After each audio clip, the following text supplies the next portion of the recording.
খুশি না বেজার? আসতে পেলেন খুশি না বেজার?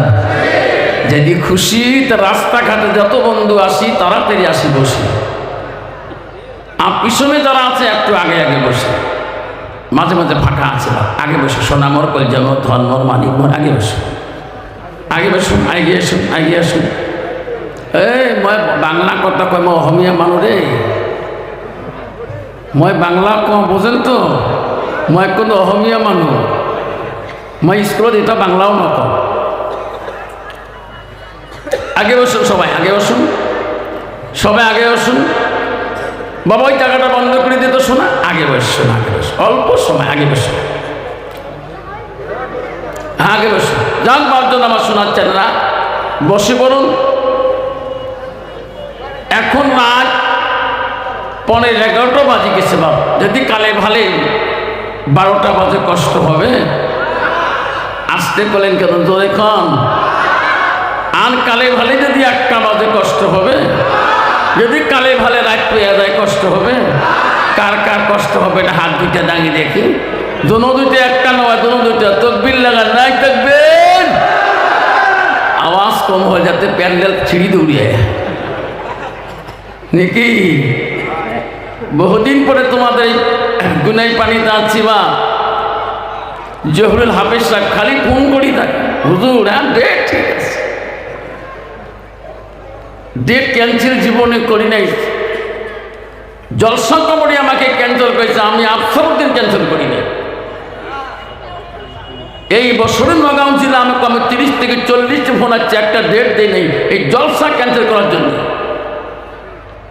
নগাঁও থেকে বহুত ফোন আসছিল 2022-এ, এখনই যত নগাঁও জেলা জলসা করছিলাম, কিন্তু এবছর একটা ডেট মনে দেই নেই। কেন? 11 অক্টোবর 5 অক্টোবর 2টা জলসা আমার মূল্যবান টাইম ক্যান্সেল করেছে। সেই জন্য আমি ফাঁকি জায়গায় যাই না। আমাকে এক মোল্লা বলছে, হুজুর নগাঁও আসেন না কেন? আমি কইছি এই 2টা নাম্বারে ফোন করেন, কেন যাই না। লাস্টে হইবর মোল্লা বুলবুলি সাহেবকে বিচার দিয়েছি।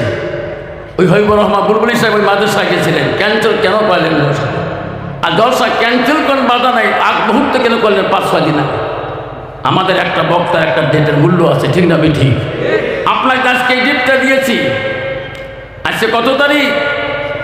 6 জানুয়ারি। এই 6 জানুয়ারি ডিসেম্বর থেকে কত ফোন যে করেছিলাম আমি অন্য জায়গা দিতে। আজকে হাফেজ সাহেব আইনুল ভাই আমার কত কষ্ট পাইতো না, কমিটির যুবক ভাইরা কত কষ্ট পাইতো, কিন্তু তোমরা কমিটি আমাদেরকে ক্যান্সেল করলে আমরা বক্তারা কত কষ্ট পায়। সেই জন্য নগাঁও জেলা এবার বিসমিল্লাহ করি নাই, কচি 2030-এ যাবো, চেষ্টা করবো আল্লাহ যদি হায়াত দেয়। যা হোক বাদ, আমি যে তোমাদের এলাকায় গুনাই পানিতে আসলাম, আপনারা খুশি তো? সবাই খুশি?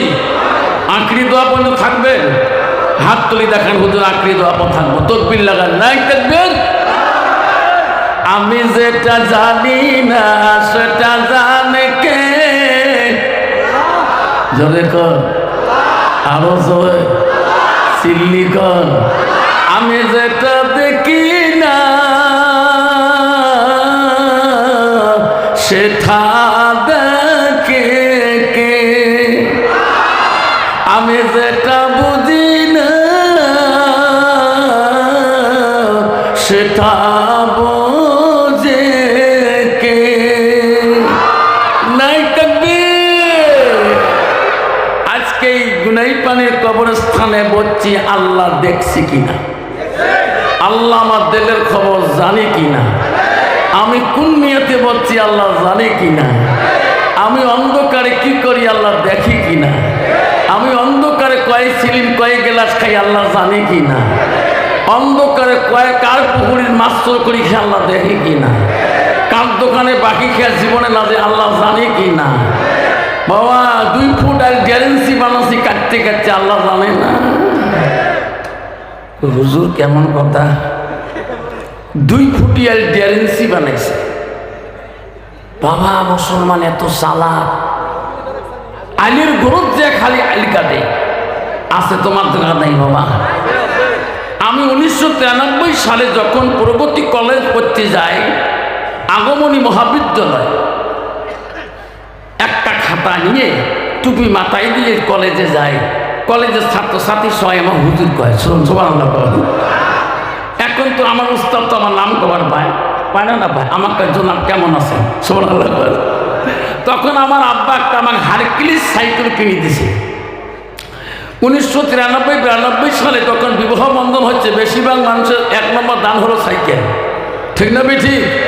এলাকানে চুচড়ে পুড়িয়ে বাইক লাগে, তেল কিনতে পয়সা নেই, তাও বলে বাইক, ঠিক না বেঠি? আমি তখন এই বাইক সাইকেল চলে কলেজ দিয়ে, জমিনের মাল দিয়ে বড় বড় মাটিলা ছিল, আমরা ওই মাটিলা দিয়ে সাইকেল চলে গেছি। এলা চলা যায়, যদি কোন যায় তাহলে একটা কুত্তাও তো আমার পায় না। একটা কুত্তো যদি রাস্তায় ফেল দিয়ে যায় তাও চিন্তা করে পড়ন, ঠিক না বেঠি? এমন জাহাগায় যাইবির সোনা, যে জাহাগায় নাই সাথী, এমন জাগায় শুইবের সোনা, যে জাগায় না খাইবাতি, ঠিক না মিঠি? যতই জমিন কাটো 3.5 হাত ছাড়া তো রাস্তা নাই। তুই লাখ হব, দমিত হব, ম্যাজিস্ট্রেট হব, প্রফেসর হব, যাই হোক না কেন, এই 3.5 হাত মাটি অন্য বেশি দেবে হবে না। 100 বিঘার মালিক হলো ওই 3.5 হাত। তোমার গ্রামে যে ভিক্ষুক করে খাজে, তোমার বাড়িতে উনিও 3.5 হাত, না আরো বেশি দিবে? সেই জন্য বাপ ধ্যানে থাকবে তো ইনশাআল্লাহ।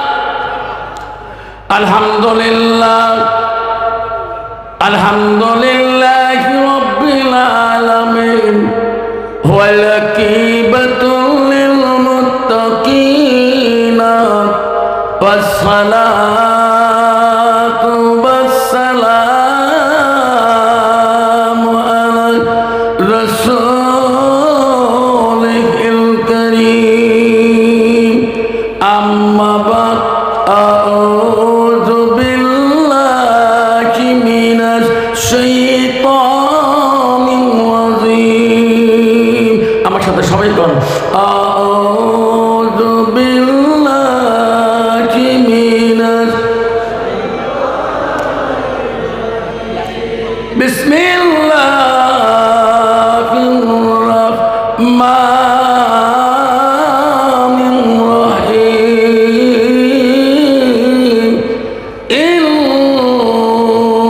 ইন্নাল মুসলিমিনা ওয়াল মুসলিমাতি ওয়াল মুমিনিনা ওয়াল মুমিনাত,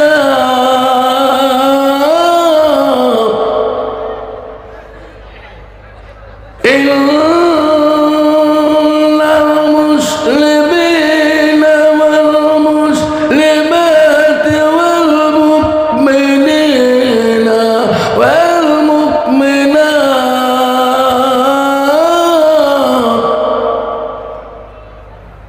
ওয়াল قانتين والقانتات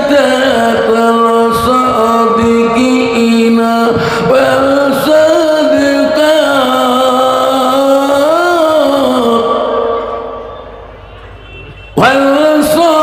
والصابرين والصابرات والخاشعين والخاشعات. صدق الله العظيم. قال النبي صلى الله تعالى عليه وسلم: من سلك طريقا يلتمس فيه علما سهل له لا طريقا إلى الجنة، أو كما الصلاة والسلام. قال النبي صلى الله تعالى عليه وسلم: المرأة إذا سلت كنصها وسمت شهرها وأحسنت فرجها وأقبلها فقد كل من أي أبواب الجنة الشاء، أو كما আসসালাতুসসালাম বিসমিল্লাহির রহমানির রহিম ইন্নাল্লাহা ওয়া মালাইকাতাহু ইউসাল্লুনা আলান নবী ইয়া আইয়ুহাল্লাযীনা আমানু সাল্লু আলাইহি ওয়া সাল্লিমু তাসলিমা। আসসালামু আলাইকুম ওয়া রাহমাতুল্লাহি ওয়া বারাকাতুহু ওয়া মাগফিরাতুহু। আব্বাজান আমার সোনার চাঁদা, আমি তোমাদেরকে সালাম দিয়েছি বা সালাম দেওয়াটা হলো সুন্নত। এরকম সালাম দেওয়া কি একটু জোরে সোরে বলে সালাম দেওয়া কি সুন্নত। একটা বিশাল আমল, একটা জিন্দেগি কামল। কলেজে গেলে কামল নিয়ে আসতে হয় বা বইটা মুখস্থ করতে হয়। তাই একটা আমল সবার জন্য আমল হলো সালাম দেওয়া হলো সুন্নত, আর সালামের জবাব দেওয়া হলো ওয়াজিব। কন্ত বাবা বর্তমান সমাজে গ্রামে অঞ্চলে বাপ বেটা সালাম কালাম চলে গো, চলে চলে না। মেয়েরা কয় বুঝন দেখতো কোন সিলে কোন নিচে বিয়া শুধু বারে বারে আমার স্বামী বাবু বাপ সালাম দেয়, আমি লজ্জায় মরে যাই। যেরকম ঠিক না ঠিক? কারণ ওই মেয়েটার ভিতরে পুরুষটার ভিতরে এলেমের অভাব আছে। যেরকম ঠিক না ঠিক? সেই জন্য একটা সালামের সুন্নতের কত বড় দাম, একটা সুন্নতের কত বড় গুরুত্ব। আল্লাহ রাসূল বলে মানে হাব্বা সুন্নতি ফাকাদ হাব্বানি। যেরকম সুবহানাল্লাহ। রাসূল বলে যে একটা সুন্নতকে যে ভালোবাসে, সুন্নতটা আমাকে ভালোবাসে। যেরকম সুবহানাল্লাহ। তাহলে আমরা নবীকে ভালোবাসি কিনা? কে কে ভালোবাসে হাত তুলি দেখাই, তাকবীর লাগাই। নাই তাকবীর। আমরা যদি নবীকে ভালোবাসি তো নবীর ভালোবাসা অন্তরে রাখতে হবে। তার মুসলমান কাকে বলে? মুসলমানের ঘরে জন্ম নিয়ে মুসলমান হওয়া যায় না। সেই জন্য আমি আরো সালাম দেব, যাতে আওয়াজটা ভূমিকম্পর মতো এসে যায়। আসসালামু আলাইকুম ওয়া রাহমাতুল্লাহি ওয়া বারাকাতুহু ওয়া মাগফিরাতুহু। যখন আজকে এই গুনাই পানিতে কবরস্থান উন্নতি কল্পে আজকে বিশাল জনগণের বিশাল ধর্মীয় সভার সুনামধন্য সভাপতি